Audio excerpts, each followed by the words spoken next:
What's going on, everyone, and welcome back to the Midwest Outdoors podcast, brought to you by Fish Daddy. I'm Jim O'Neill, and welcome to another action-packed episode of the Midwest Outdoors podcast. This week, we are covering tons, from going in-depth from bass fishing all the way to shooting your first buck, and that's what I tend to do this year. So that's why we're going to have a fun little trilogy of these podcasts. You know, we're going to go through the different steps of truly what you need to do and prepare for shooting your first buck. And I can't say I'm going to take my first deer. You know, you guys know better than I do. Anyone that's listening that's a hunter, you can't pick it. You know, it's a little more difficult than fishing. And I'm just really jazzed about learning this new hobby.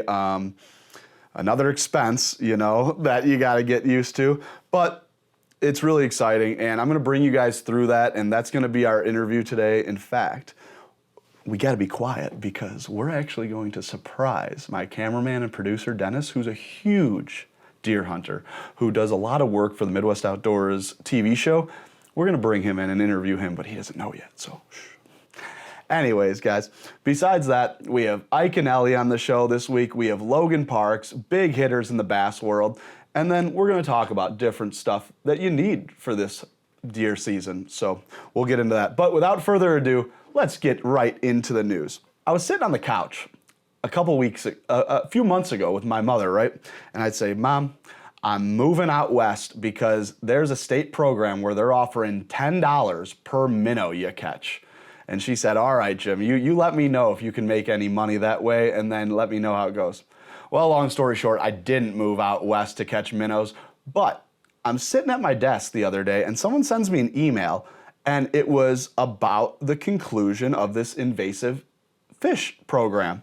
And what they were trying to do was get rid of the northern pike minnow. Now, I'm not very familiar with the pike minnow, so I had to look it up, but they destroy the steelhead eggs. That's their big problem, you know, they're eating the salmonoids, so they got to get rid of them. So how the program worked was they offered like $5 if you caught a few fish, and then you got a bump if you caught more, and then $10 if you caught over 200 of them.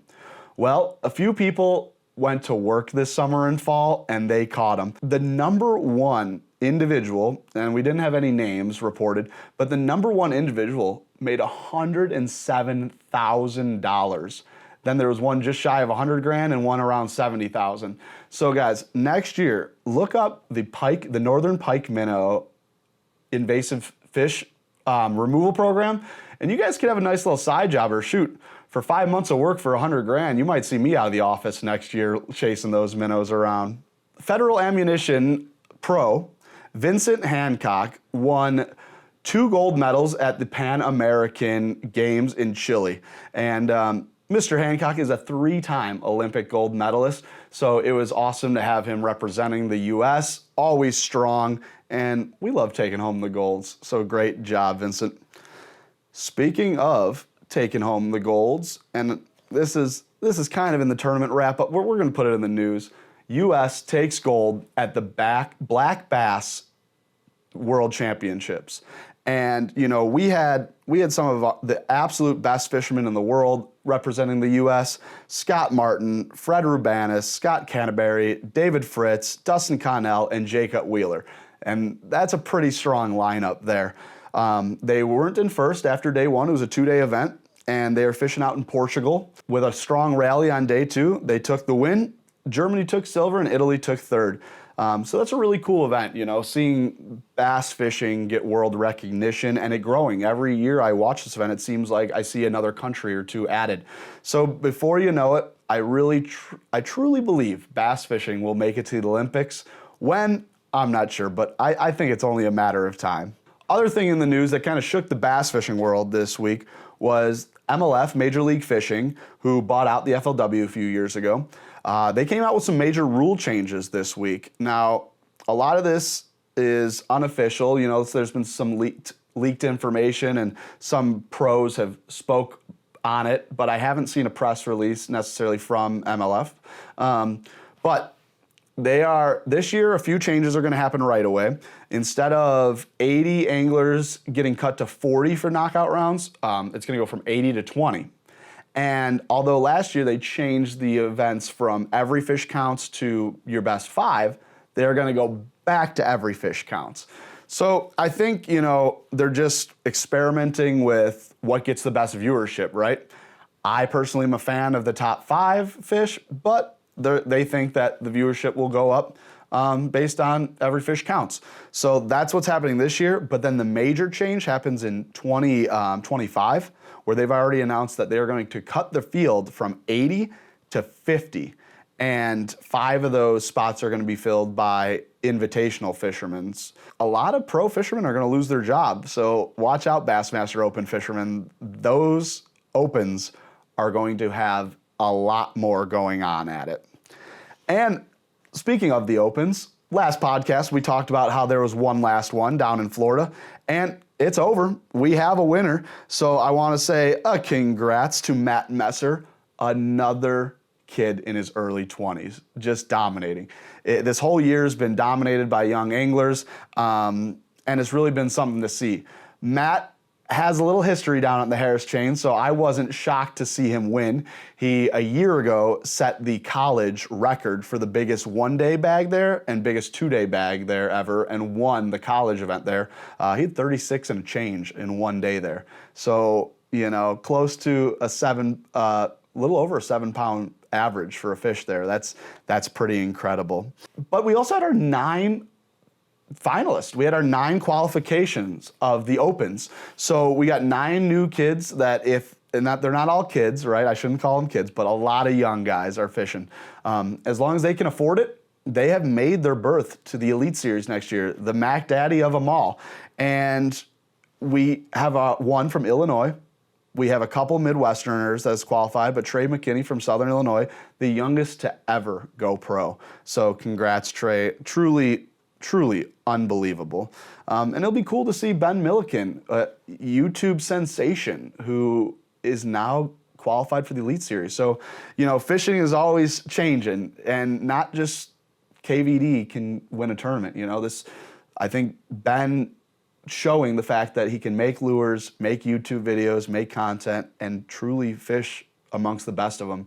Super impressive. Can't wait to see what happens. We're talking about the Open, guys. One of those 9 that qualified for the Elite Series this year is Logan Parks. And I had the pleasure of not only meeting Logan Parks when I lived in Alabama, but we got to stay in touch and be friends. And because of that, we got to grab him this week to talk about not only qualifying for the Elite Series, but he has a really, really cool and innovative tournament coming up for high school and college anglers.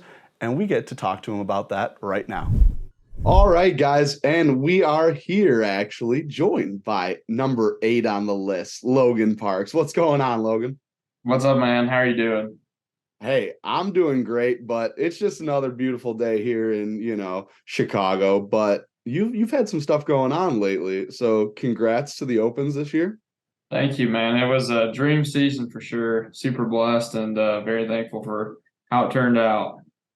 Yeah, it's at first, I didn't love the idea of 9 events to qualify because I eventually wanted to do them. And, it's easier to fish 3 than 9. But when you fish 9 events across the country, I think Ben Milliken says it best, when you get the best of the best, I think, because everyone has to fish a little bit of everything. Yeah, I think it definitely is a lot more expensive on everybody to try and make it. But I do think you're truly getting the cream of the crop when it comes to diverse anglers fishing all 9, different bodies of water. So it was a battle, man. It was not easy. So very, very blessed and proud to say I'm part of that top 9 group of guys, because there's some really good anglers and I think they're going to make some really, really big noise next year on the Elite Series. Yeah, I agree. Between the news that just came out about the MLF cutting some people, the Opens I think are only going to get harder, but that Elite Series, yeah, there's going to be a lot of pros in there, and that average age is getting younger and younger, including yourself. But hey, we can talk about the Opens. We got all off season to talk about that. I wanted to call you because you got something coming up here in a few weeks, don't you?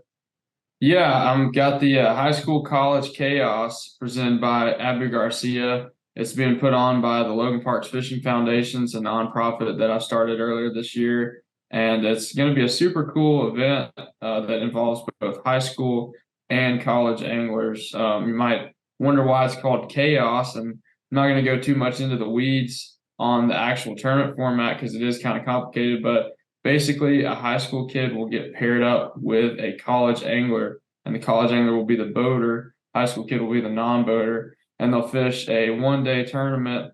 And then every fish counts, catch, weigh, photo release format. And they'll submit their catches through the Fishing Chaos app. It's going to be a pretty fast-paced, fun tournament. We got some interesting things going on throughout the day, kind of tone it up a notch and create some really intense competition. But it's going to be an awesome opportunity for these high school anglers to get to know some of these college guys and meet coaches, meet presidents of the teams, and potentially get scholarship offers, get recruited. We were giving away over $100,000 at this event between cash prizes, scholarships, and other stuff. So it's going to be a great opportunity too for the college guys to actually get to meet some of these high school kids that are some of the top recruits in the nation. Some people they might want to try and persuade to come to their college and fish for their school. So looking forward to it. It's going to be November 8th through the 12th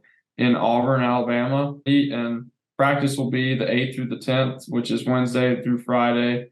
And then Saturday is going to be another cool thing we're doing. It's actually a draft. We're going to have a draft day, and the college kids will get to pick their high school partners, draft them per se.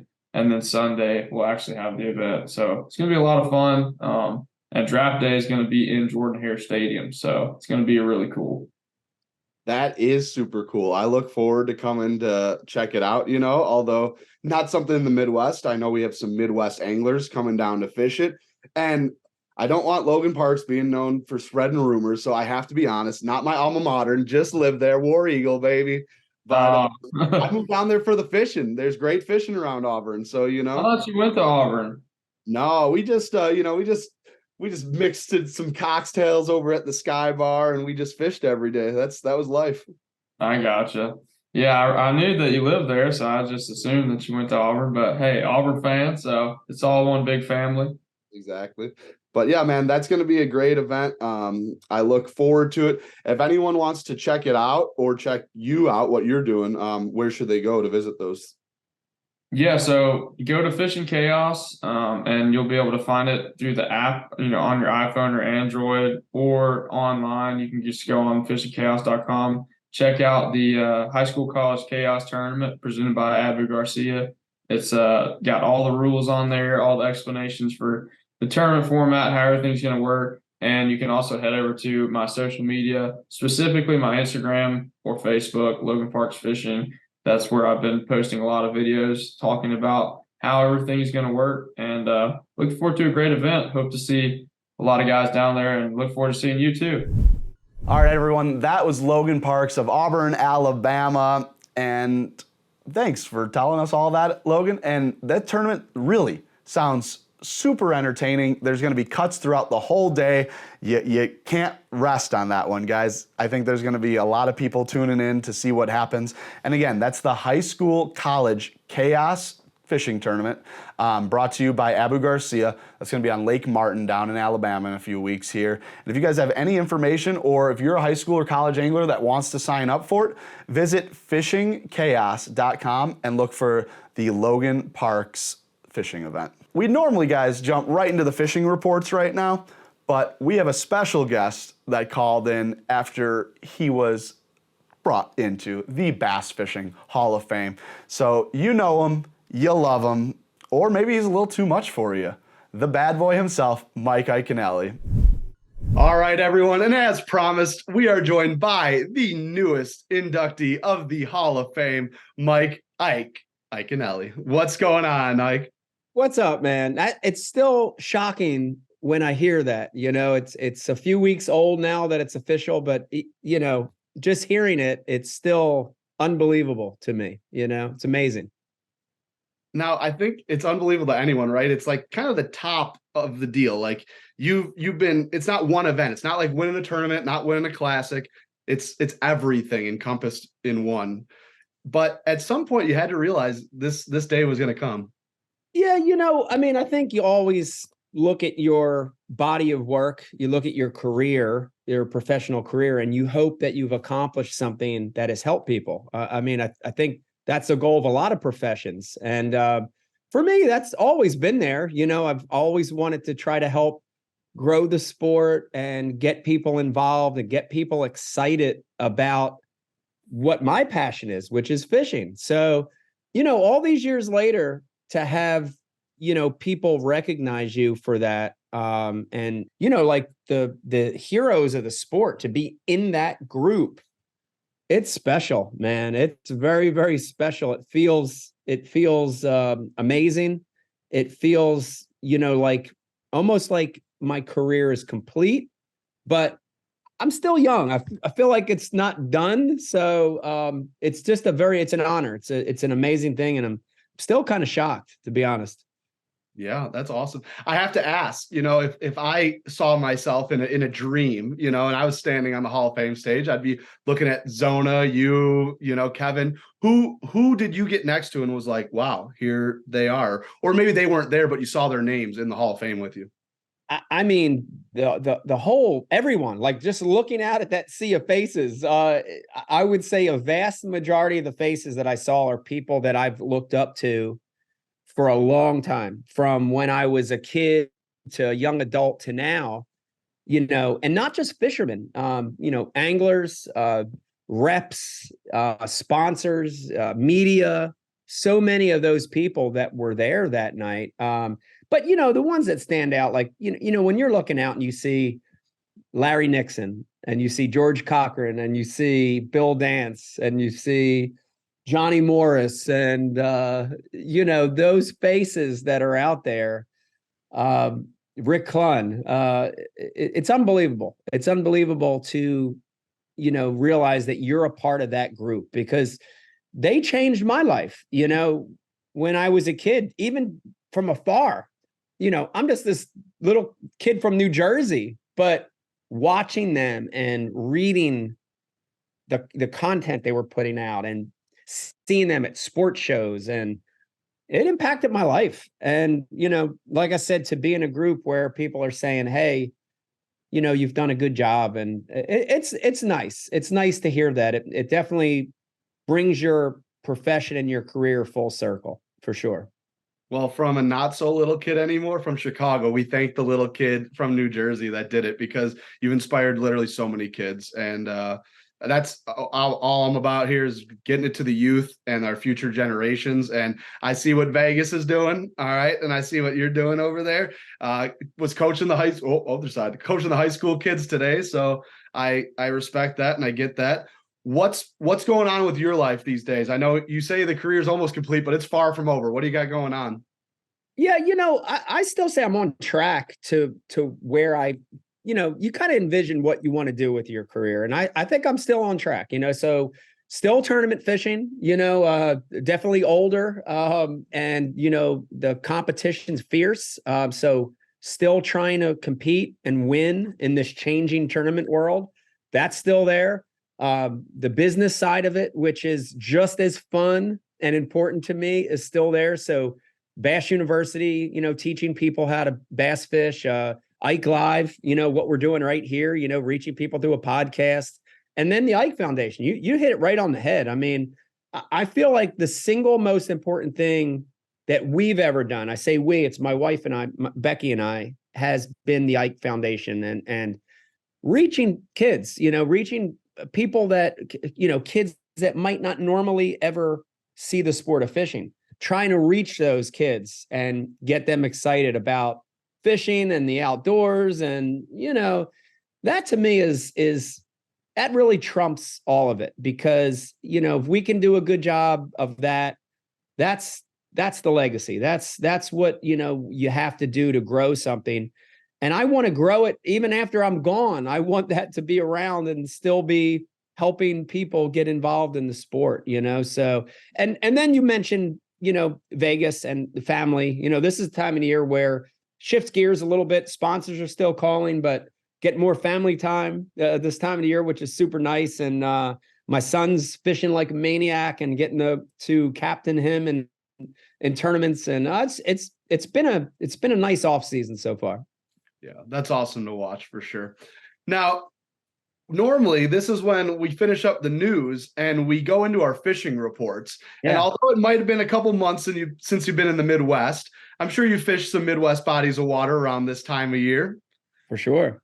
Sure.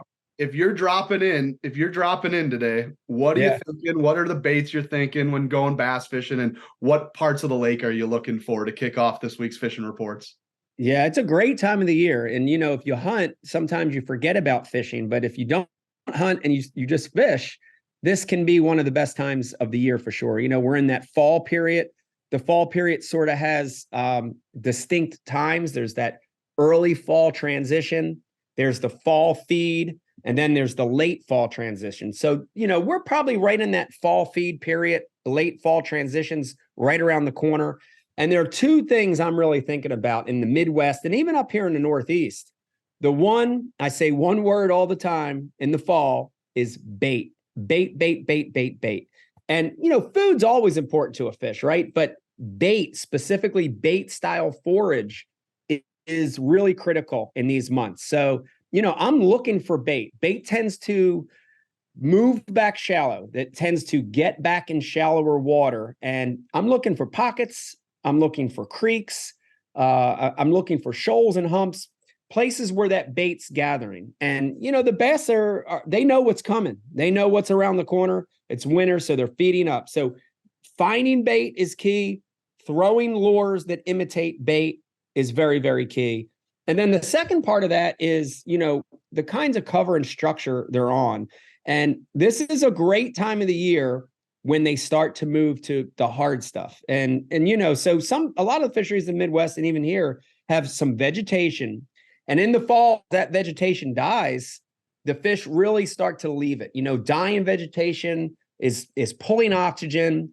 The stuff they're feeding on isn't there anymore, but it moves to the first hard targets.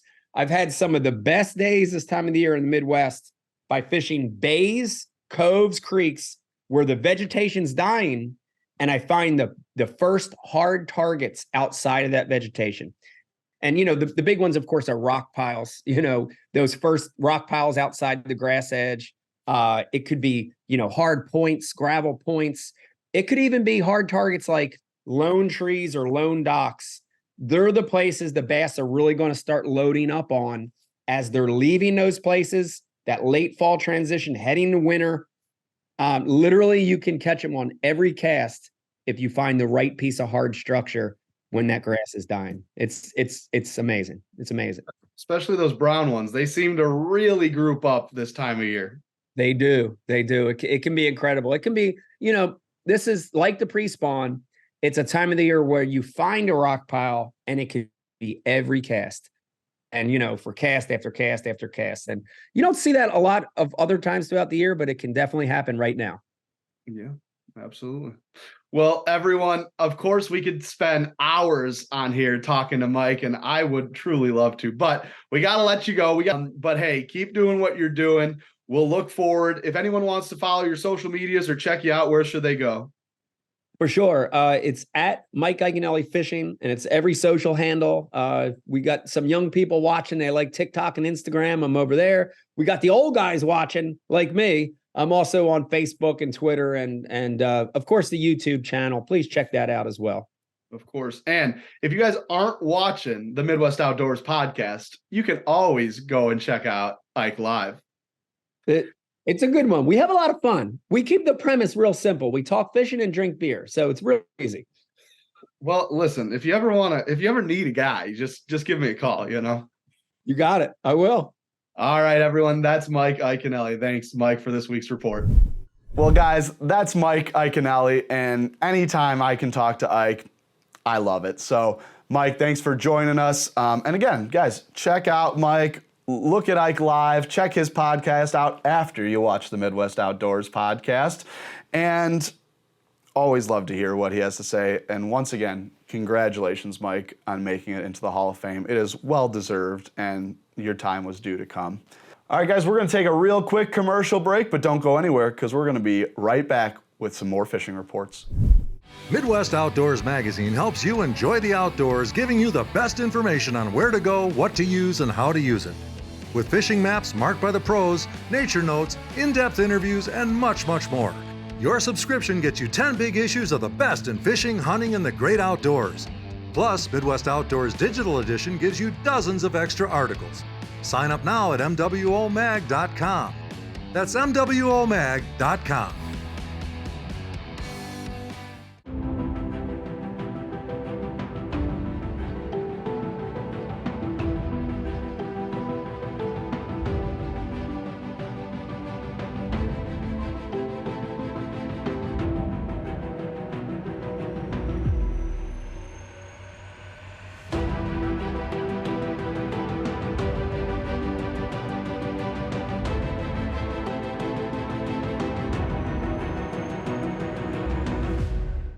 Alrighty, everyone, and as promised, here we are with the crappie professor himself, Jim Copjo, and the man that pretty much got me into ice fishing at a young age. Jim, what's going on? We got a rain out today, Jim, but you need some off time to get the gear in order for trips coming up to finish out the season. Absolutely, absolutely. I see the rods behind you. You're keeping a neat, organization over there. Yeah, the wife's on me about that. I got stuff all over the place. It's it's a battle. I have a fishing room, as you see, but it seems like the fishing supplies always make it out of the fishing room. Yes. So, Jim, you've been on the water a lot lately, catching one of your favorite fish, the crappie. What's been going on out there lately, and where you been? We're down on Lake Evergreen near Bloomington, Illinois, so we can call that Central Illinois. Shabanaw's been very slow. The fish stocks are down, from years past. Heideke is now closed for goose and duck hunting. So that's our nearest option to take the customers out, and we're doing extremely well. The numbers are really good. They have a new, not a slot limit, but they have over and under, similar to what you have, say, on reservoirs in Southern Illinois. You can keep so many fish under 10 and so many fish over 10. But it's been a hot bite, typical fall setup. The weeds are dying, forcing fish out into the basin. So vertical jigging, casting, slip bobber and minnow, everything's working. They're really on a good active bite. Yeah, it seems like no matter what it is, bass, muskie, crappie, if you find the school in the fall, you're going to find a lot of them. Yeah. It's a very easy fishing. If you can handle the wind and handle the weather, it's a good time to be out there in the boat.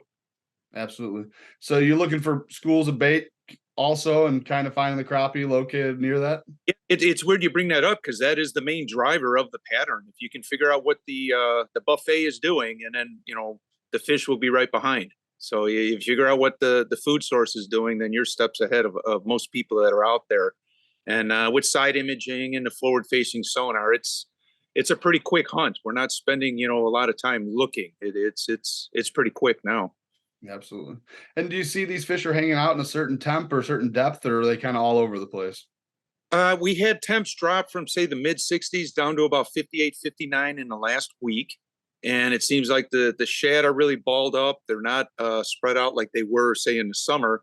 So are very specific areas that once you get out in the basin, say that first or second drop off into the basin, you'll see the shad and the crappie are right below them.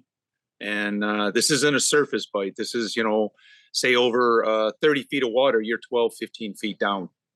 Very good. Suspended fish. Yeah. Fish. Well, Jim, if anyone wants to check out what you're doing or wants to give you a call to catch some crappie, where could they contact you at? They can go on Facebook, Jim Copjo, the Crappie Professor, or they can call me on my cell phone, area code 708-601-1962. All right, everyone. Well, from my favorite crappie fisherman to you guys, I hope you guys can put that to work and catch some crappie this weekend before that hard stuff comes, before we know it. Jim, thanks for joining us, buddy. I hope you have some good fishing, and we'll get on the water together soon. All right, you take care, Jim. Have a great day.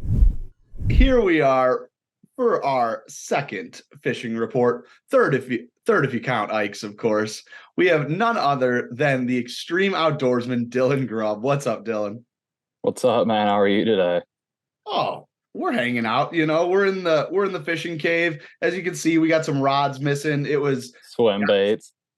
yeah, but how beautiful of a day was it today? It was incredible out there today. The last like week, it's been probably 30s, 40s, really cold. And today it was just incredible and amazing fall fishing day. It was in the 60s, 70s today. And let me tell you, the fish were chewing with that heat.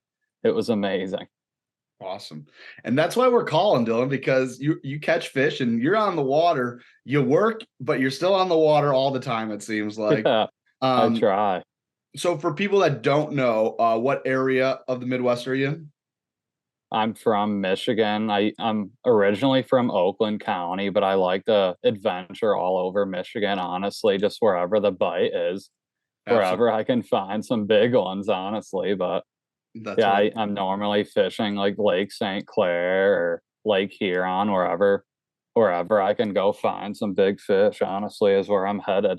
I know you catch a lot of different fish. You love the bass, but you'll catch everything. What's going on in your neck of the woods, that northeast Michigan?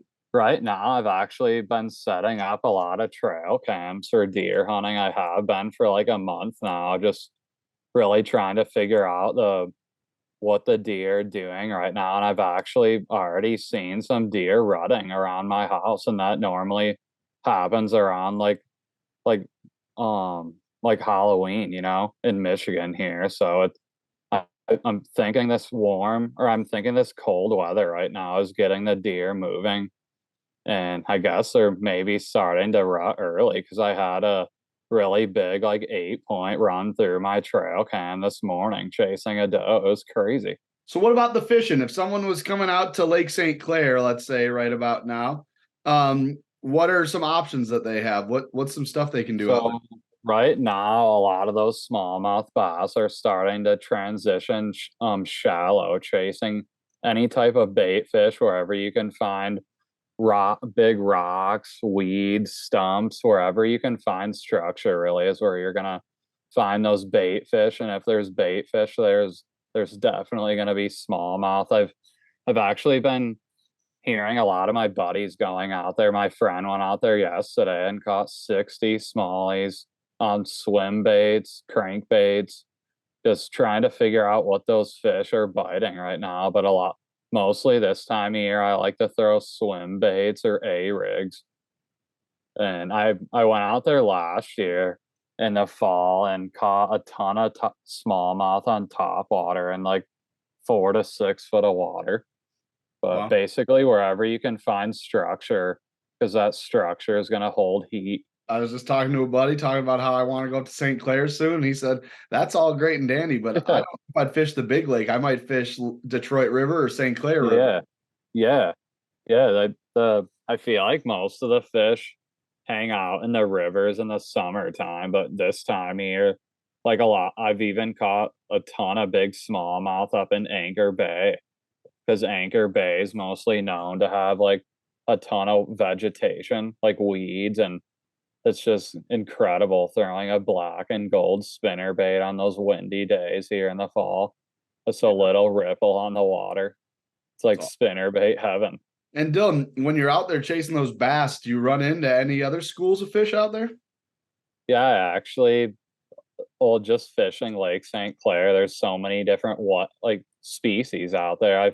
I've run into white bass, sheephead, walleye, sturgeon, northern pike, muskie. I've caught everything you can think of out there. It's crazy. Absolutely. It's fun. I really like fishing St. Clair just because every cast you never know what you're gonna catch. Yeah, absolutely. There's even lake trout out there. There are. You can get some steelhead. You can get some steelhead or leakers running in there. Yeah, it's cool. Absolutely. Well, guys, that is Dylan Grubb. And Dylan, if people want to check out what you're doing, what you're up to, where should they look?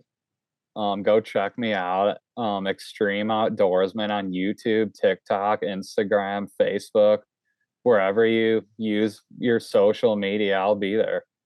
Awesome. Well, Dylan, thanks for your time, buddy. And we will see you in a few months when we're up in Michigan. Definitely. You got to stop by and hop on the boat. You're always welcome, man. Appreciate it, brother. Well, until next time, everyone, that is Michigan's own Dylan Grubb of Extreme Outdoorsman. There you guys have it. Another awesome set of fishing reports from the Central Midwest this week. So if you guys want to get out and catch some Illinois crappies, make sure you check out Facebook and look up Jim, the Crappie Professor guide service. And if you want to see what Dylan's doing, he doesn't guide, but he'll put you on the fish. So DM him on Instagram, look up his YouTube videos, and you can see how to catch more fish on Lake St. Clair. And that's at Extreme Outdoorsman on Instagram and YouTube. Now, guys, we're going to take a real quick break. I'm going to take a sip of water, and we're going to get into this secret interview with my coworker and friend, Dennis Leppell. Midwest Outdoors Magazine helps you enjoy the outdoors, giving you the best information on where to go, what to use, and how to use it. With fishing maps marked by the pros, nature notes, in-depth interviews, and much, much more. Your subscription gets you 10 big issues of the best in fishing, hunting, and the great outdoors. Plus, Midwest Outdoors Digital Edition gives you dozens of extra articles.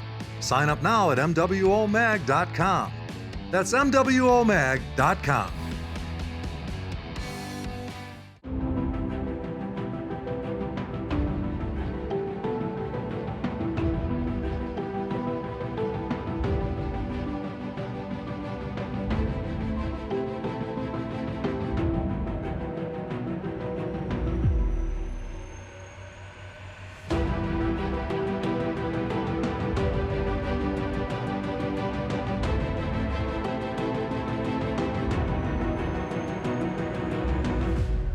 And you can come in especially, Dennis, because you're my guest today. Oh, I am. Yeah, because, as we were telling our hosts here, who better to learn it from than my coworker, my friend, Dennis Leppell, who films deer hunting for Midwest Outdoors. Thanks for that. Everyone, Dennis Leppell, like I was talking about, is joining us, whether he knew it or not, and doesn't look like he's very heavy, but I know he is on the inside, because what makes Dennis more heavy than talking about deer? I would have shaved today had I known, but so yeah, deer season is here. Bow hunting is already going up. Gun season's starting up across all different Midwest states pretty soon.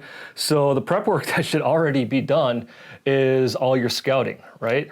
Yeah, well, I'm a little behind, right? Mm-hmm. We just decided this is something we're going to get into. So look, I got my pen and paper here, my hunting essential list, and we're going to talk about what I'm behind on already. Right.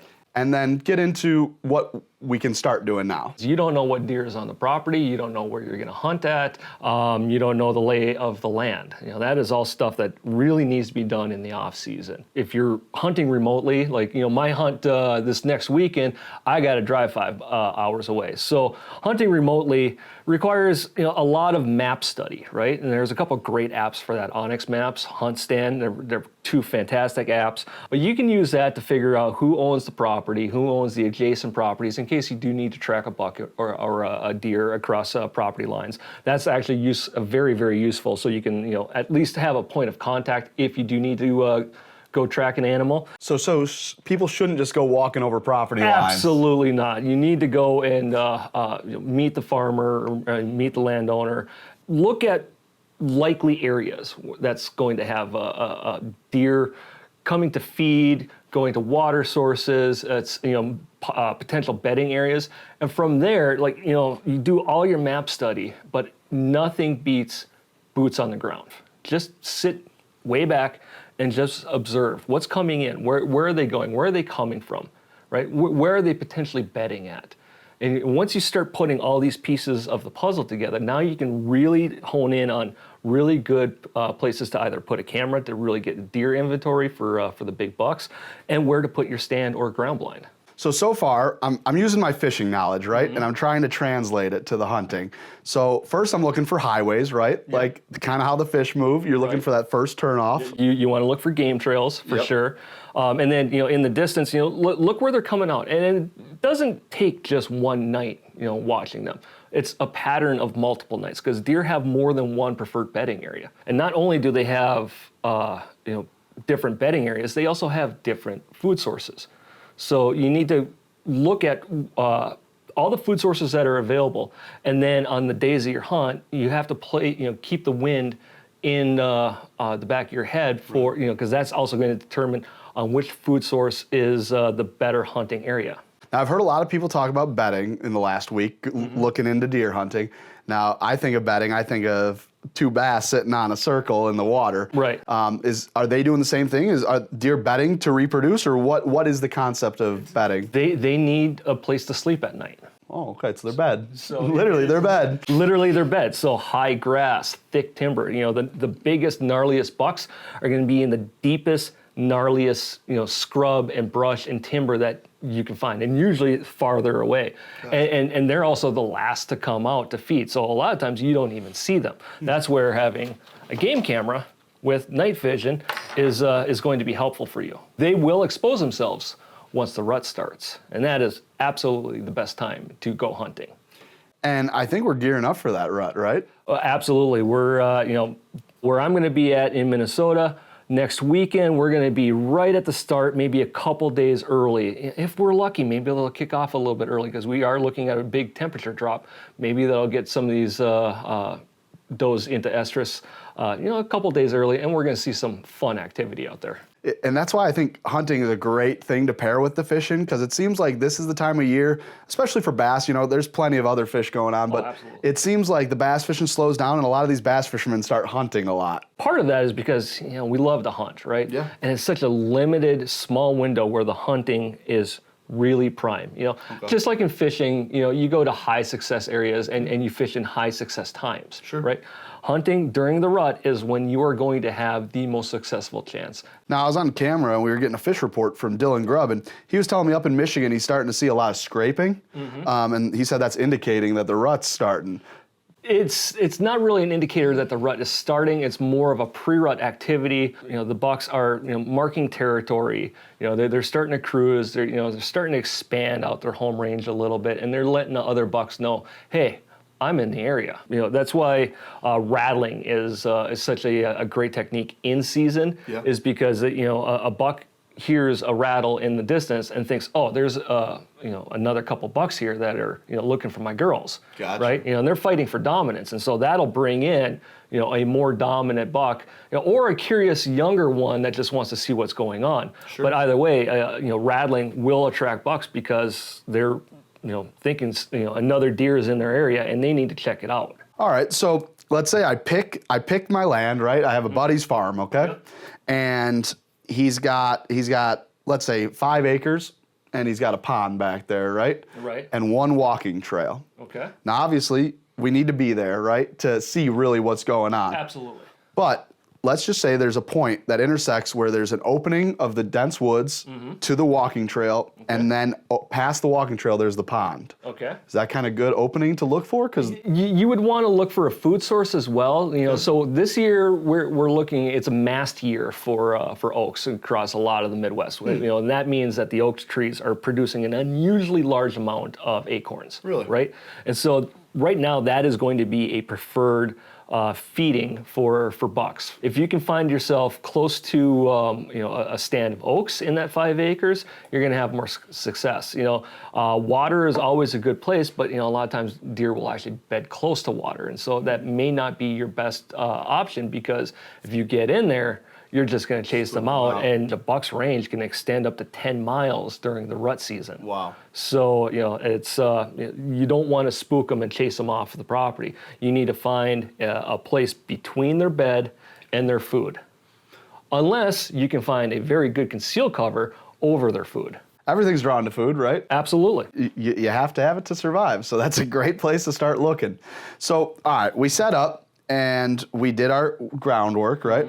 But now it's the week of the hunt, and I need to get some stuff, right? I need to prepare. Right. So what do we need? And I think in a minute we're gonna go look at some of that stuff. Yep. But where would I go, and what would I start looking for? Well, where you would go is to your local hunting store, right, Yep. and make sure that you're geared up with all the equipment that you need. I would say a month before you plan to be in the field, you need to start putting cameras out, right? Okay. Yep. Okay, so this is going to help you identify your deer population. Now, a dumb camera like this, you have to be careful with this one, right? Okay. If you are going to put one of these out, you have to put it into a place where you don't have to walk a long distance to get to it, because every time you're coming in and out of there, you're going to leave scent. right?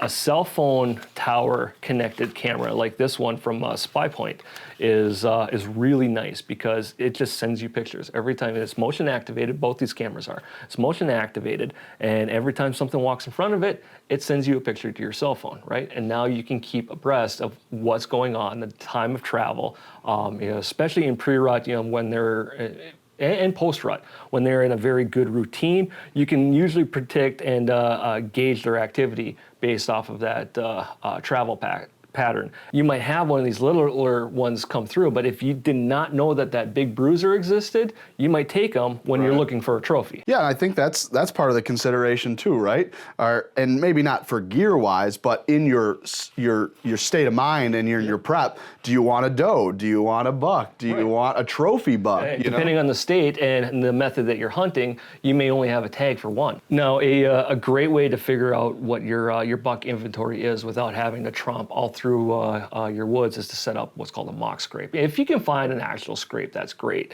You take a stick and you scratch out all the vegetation, and then you hang one of these magnum drippers above it on a branch, right? And what happens is the sun will heat up the reservoir here, so only during the daytime it will drip and it'll deposit scent into that scrape. You set one of these up with a camera nearby, and now you have a reliable means to figure out when your bucks are moving or your deer are moving, and which deer you have on the property. Wow. All right. So far I've got cameras, and there's better ones than not. So it's like I got my forward-facing sonar and my old 2D. Right.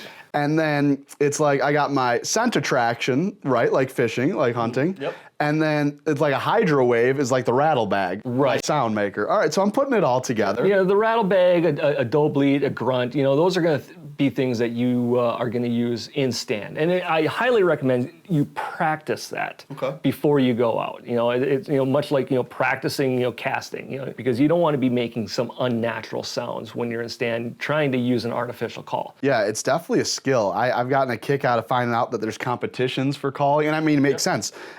I'd say I get a kick out of it because it's new to me, but there's nothing funny about it. It is a serious skill. It is a very serious thing, especially in the waterfowl industry. The sounds that they make, and then when to deploy it and when not to deploy it, because that can destroy a hunt in a heartbeat. I think, are we prepped before our hunt? We're basically prepped. You want to make it as optimal as possible. And what I'm referring to is building your pack so that it is most hunting friendly for you when you get into stand or into your ground blind. Guys, this is going to be a lot, but let's see what Dennis has in store for me. All right.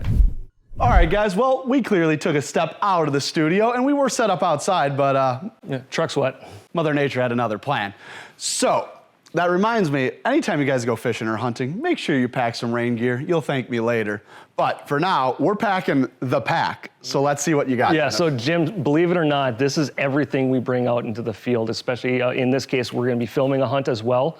And so it's a lot of stuff, right? Absolutely. And so we have to pack it in a logical way, right? And so this is gonna blow your mind. We're actually gonna put the thing that we're going to hope to use the most, we're gonna put it in first at the very bottom where we can't get to it, right? Okay, explain that. I'm talking a dressing bag, a gutting knife, a drag rope, and then towelettes and gloves to clean our kill while we're out in the field, right? But we are not gonna need this until the hunt is over, but we still have to have it out in the field, right? Yeah, you gotta always plan for it, and you gotta be optimistic that every hunt is going to be the time you take that deer. Absolutely. So now the next thing that we gotta do is put in some extra clothes. Now, this is the way that I dress for the field, right? I highly recommend dressing in layers. And you're gonna dress for the weather that you're predicting, right? And then you're gonna take the top layer off, right?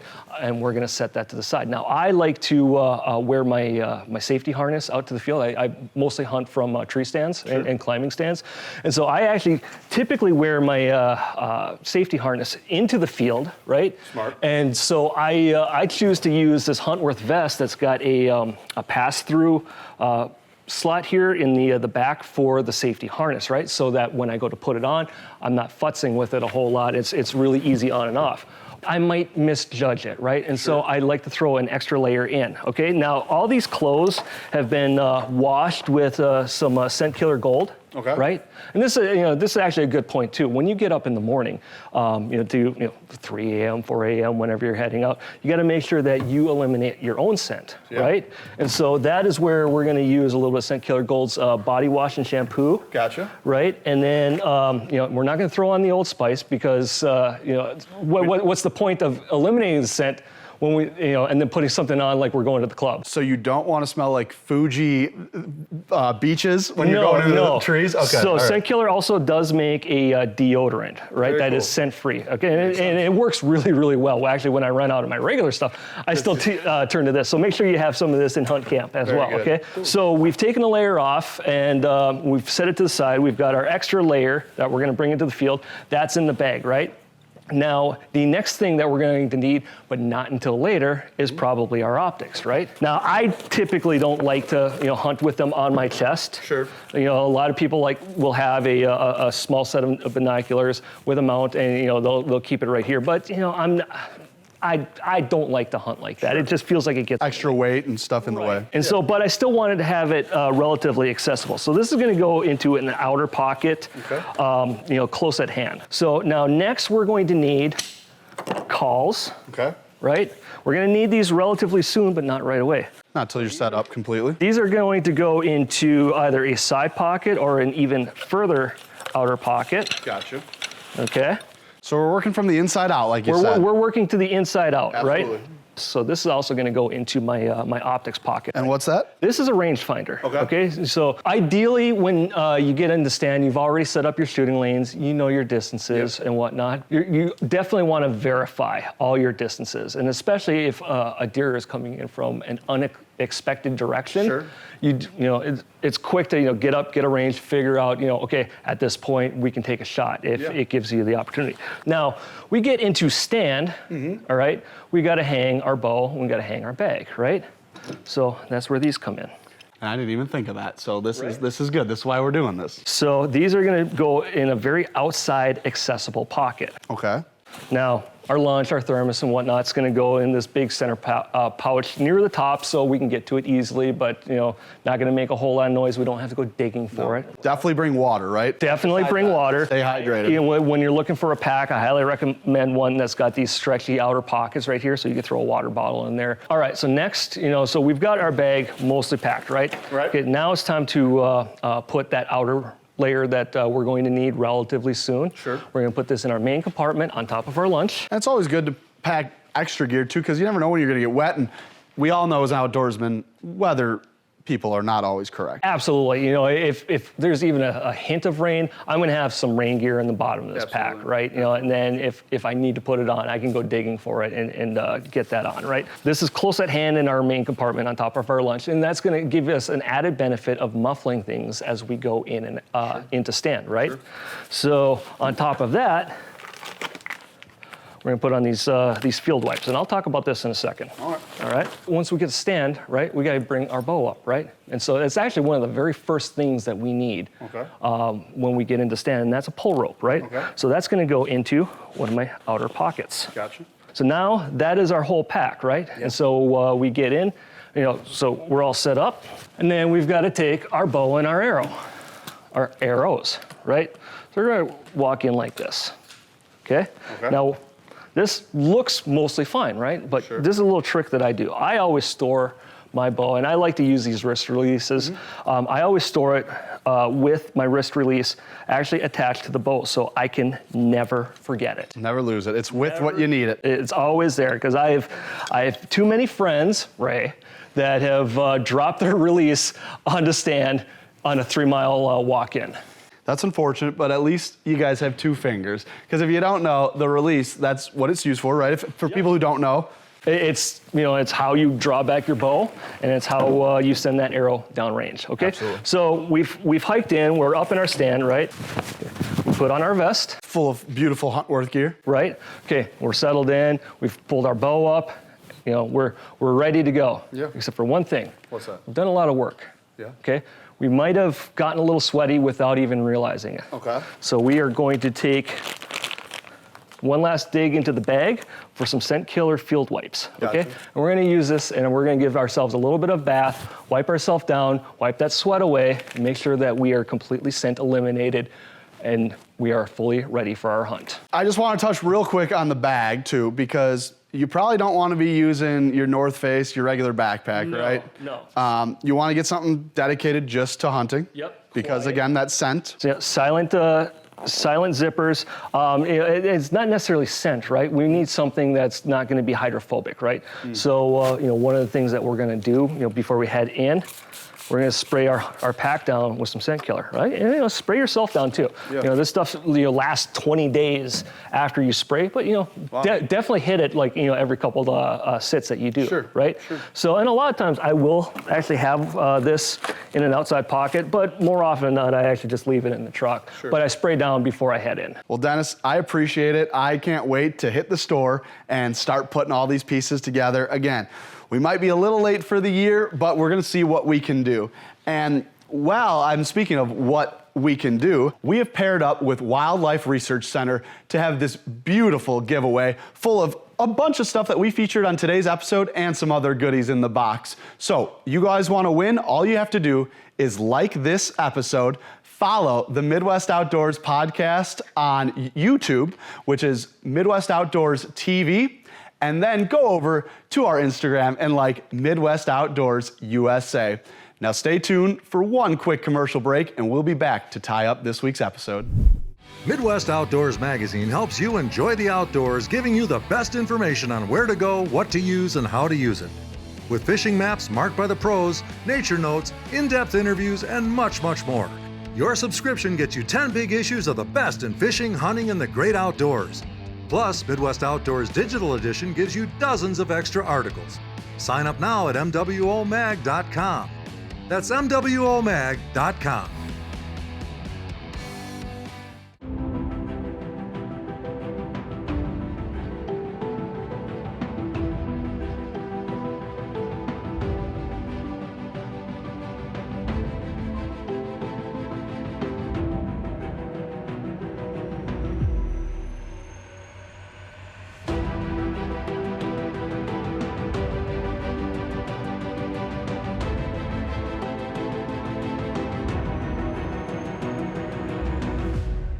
All right, Dennis, well, thank you for all that information. I know that was a lot of information to handle, guys, but practice makes perfect. That is how you're going to have a more successful hunt, and there's less chances you mess something up if you do it beforehand and go over it again. We're gonna make a quick little flashback to when we were at the Giant Goose Ranch.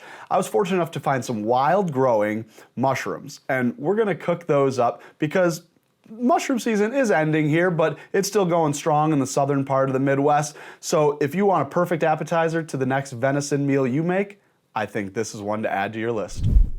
What's going on, everyone? We are here in the kitchen at the Giant Goose Ranch, and I guess I get to be the one that does the cooking segment this week. So guys, I always talk a little bit about foraging, and if you didn't know, it means so much more to me than just a sentence each week on the podcast. I love going out into the woods, and I love looking for these fungi that are growing, because not only are fungi what brings the whole earth together, they are darn tasty. So let me show you over here. I got two different fall mushroomage right here. I've got chicken of the woods here, this orange and white candy cane looking guy is the chicken of the woods. And then we got the hen of the woods, which is normally a grayish brown color.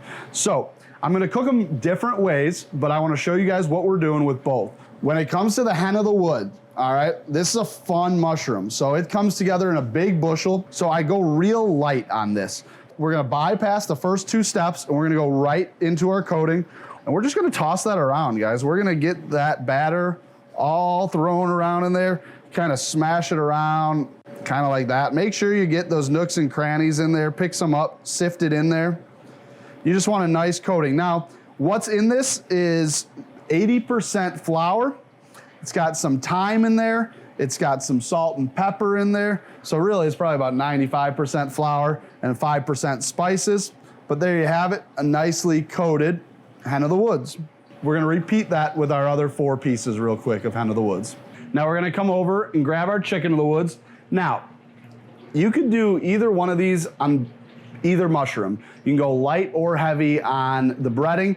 The chicken of the woods, this is a little later in the season, so it's a little tougher, and it's lost some of those great aromas and flavors of it. So we're gonna add a little more of our own. So first, we're gonna go into a light coating of the batter right away. Shake off all the excess. You want it real light, okay? That's just gonna help our egg wash stick.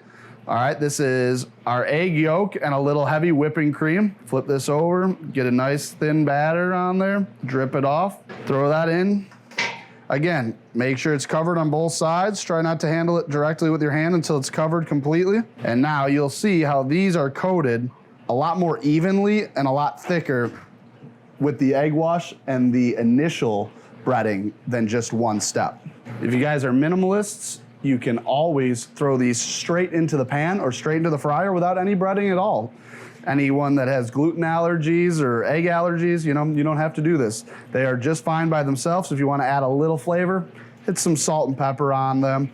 Our mixture is mostly flour, but the spices we do have in there is a little bit of ground chili pepper, a little bit of garlic seasoning, salt and pepper, and thyme. That's all.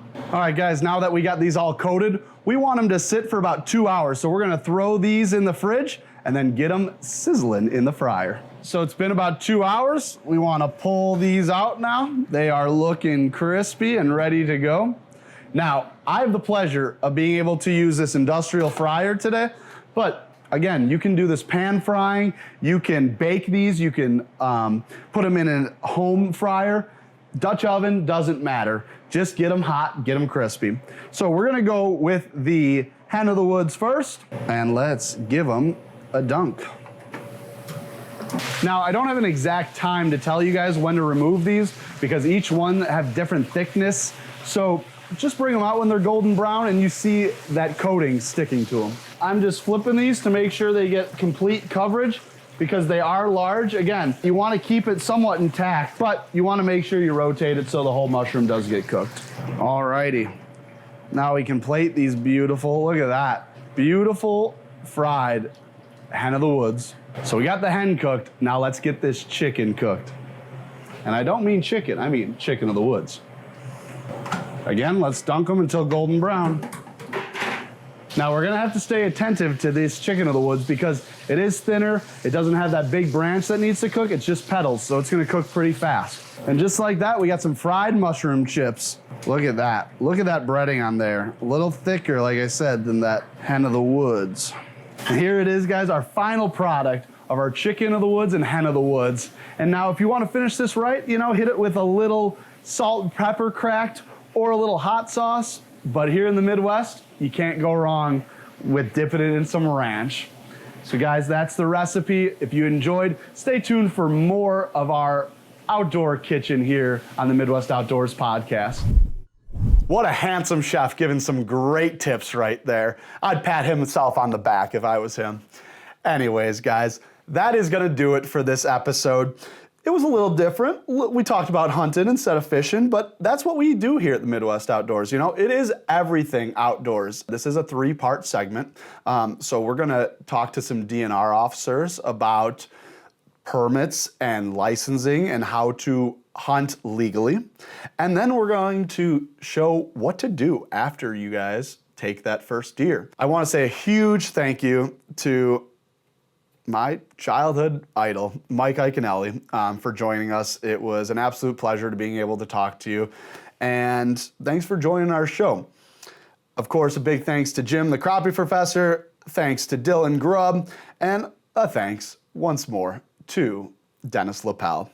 Guys, that's it for the show. I can't wait to see you guys next time in 2 weeks. We're gonna have a whole new episode, new people, everything's new. Don't forget to sign up for the giveaway.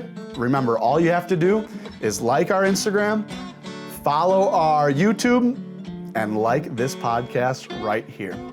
Guys, I'm Jim O'Neill from Midwest Outdoors. From everyone at Fish Daddy, have a beautiful and spooky Halloween. Tight lines. We'll see you guys next time.